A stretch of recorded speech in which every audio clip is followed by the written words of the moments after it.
jewe nitwa Apotre Ndikumana Eli aba serukiye imbere y'amategeko minisiteri yitwa Fakareb. Kirundi novuga ko ni ishyirahamwe rivuga ngo urugo niyo nkingi y'ikanguro n'iterambere riramo. Murakoze cyane. Hama twashaka kukubaza wiyumviriye gute gutegura zino nyigisho wisunze iki? Murakoze. Birebire cyane kuva kera ibinda bimazemo kuva 2018 tumaze imyaka 7 dukorera mu byingo n'imiryango, ariko mu bisanzwe mbona akazo zirakura kandi kagenda yaguka. Ubwo twatanguye twavuga ko ikanguro rizova zohera mu ishengero, ariko mu dusanga twarihenze kuko dusanga ishengero rihera mu muryango. Hama dusanga umuryango ni urwego rukomeye cyane Imana yashizeho, ni urwego shingiro. Izindi nzego zose zubakiye, yaba ishengero yubakiye ku ngo n'imiryango, yaba n'igihugu. Usomye ibwiriza shingiro itegeko article 30 rivuga ko igihugu cubakiye ku ngo n'imiryango, mbere ko bikwiye ko bikomezwa cyane rwose. Hama rero jewe turetse n'ibyo navuye ko ndi pastor, ariko muri kumba pastor nakoze mu by'agateka zina muntu, nakoze mu by'abashirahamwe y'abakenyezi, nabikoze mwumva ko turavuga amabi akorerwa mu ngo n'imiryango.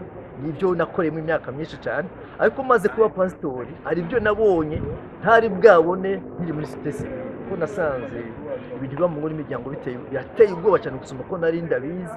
Ukundagira yakupe y'ingo n'imiryango nkamenya ibibera mu ngo z'abapastori n'abandi batumiza batandukanye, nkasanga rero ni ibintu bikomeye cyane.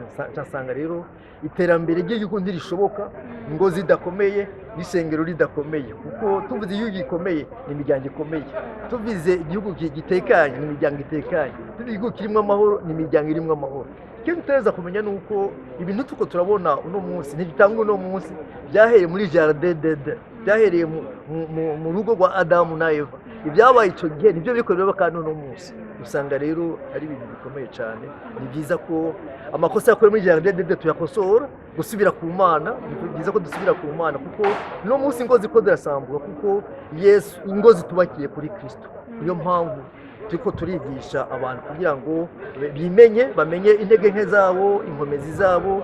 Tubigisha kubaka imigenderanire ikomeye n'Imana, kubaka imigenderanire ikomeye n'ikibana n'ababanyi, mbere no kubaha inzego z'igihugu. Inzego z'igihugu zose ni leta idishiraho, ni Imana izishiraho, kuko ubutegetsi butava ku Mana. Rero icatumye ndabitunganya nuko twahishuriwe yuko iterambere mu gihugu ntirishoboka ingo zidakomeye, isengero ridakomeye. Murakoze cyane. Bivanye n'inyigisho muri ko muratanga ingo n'imiryango, murabona inyungu y'izo nyigisho muri ko muratanga mu bantu bose muraziha bimeze gute? Ijambo ry'Imana ritubwira yuko ngo abantu bwanje ngo barabona kwera kutamenya. Ubu rero n'iki kigo twize uno munsi cyo kumenya imero, kwimenya, kumenya uwo mubakanye, gusubiza hamwe. Rero n'uno munsi iki kigo twize uno munsi abubakanye bagiye bamenyanye, agasanga ati ntarangira mugore n'umwasi w'iwanje cyangwa n'umwasi w'iwanje, ariko nawe siwe niko aremwe n'intege nke ziwe, nta ntumbero mbi yarafise. Nibaza ko izi nyigisho twigize uno munsi zo kwimenya no kumenya mwubakana zizogira akamaro gakomeye cyane mu migenderanire iri hagati y'umugore n'umugabo. Hama bitume umuryango utera imbere, isengero ritera imbere, n'igihugu ritera imbere, kuko ata mahoro iterambere kandi ntirishoboka. Bivanye ku bijyanye n'iby'imero twize, nimba atari ibanga wasanze uri mu wahe mugwi w'ibijyanye n'imero? Ntabwo ari ibanga, ni byiza cyane kubimenya. Jewe umunsi menya imero y'iwanje, temperament y'iwanje, byamfashije kubana n'abandi no gutahura abandi. Niho naca ntangura gutahura nk'uwo twubaha, nkamutahura ati kumbe wa munsi siwe yabigize, ni kubera imero yiwe imeze uko nyene. Hanyuma maze kubimenya nabo dukorana mu ishengero nabo kandi byagenze uko nyene, twaciye dutanga gusabana imbabazi, ntahura nabo ko ibyo bankoreye ko atari bo, ariko kubera imero yabo. Nanje kandi ndongera kandi nditahura uno munsi mfise amahoro menshi cyane muri jewe, ngaca mbana n'amahoro abandi. Je n'umukorerike, bari bakimanye bakivuga n'umukorerike, mu kintu sinzwe bakivuga n'umuntu munishigwa rimenetse, le visionnaire. Jewe nitumye ikintu ntegeza kugishika inzira zose zishoboka kugenda zigishika, ko abafisi iyo mero tumeze witumye kuza gushika.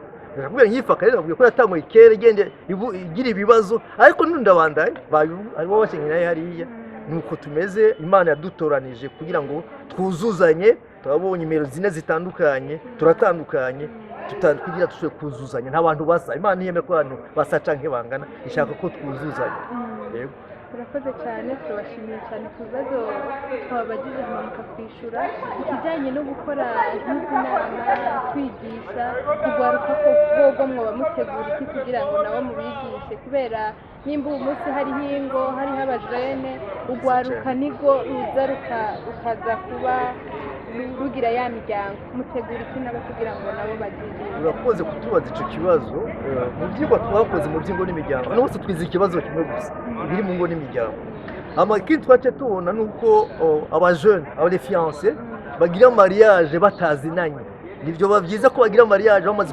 bamaze kumenyana bakize ivyo bikomera kuko ibikomera wakomeretse mu muryango wakuriyemo ku kazi waciyemo ubitwara muri urugo rugiyemo byo bavyiza rero ko abakiri bato bagira mariage bamaze kumenyana ikindi twasanze abajene baritiranya mariage n'amabanga y'abubatsi na relation sexuelle ko tusanga bagize mariage mu gumbagumba urugo rukaca rusambuka mu mwanya muto cyane rero muri programme dufise twabonye hajya dufise imigwi hariho abamama hariho abagabo hariho n'imigwi kandi y'abajene umugwi wose dore inyigisho yazo murakoze cyane turabashimiye gose murakoze namwe mwagize neza kudutumira no hanyuma kandi mudutumiye tuzokwitaba murakoze cyane Imana ibahezagiye murakoze namwe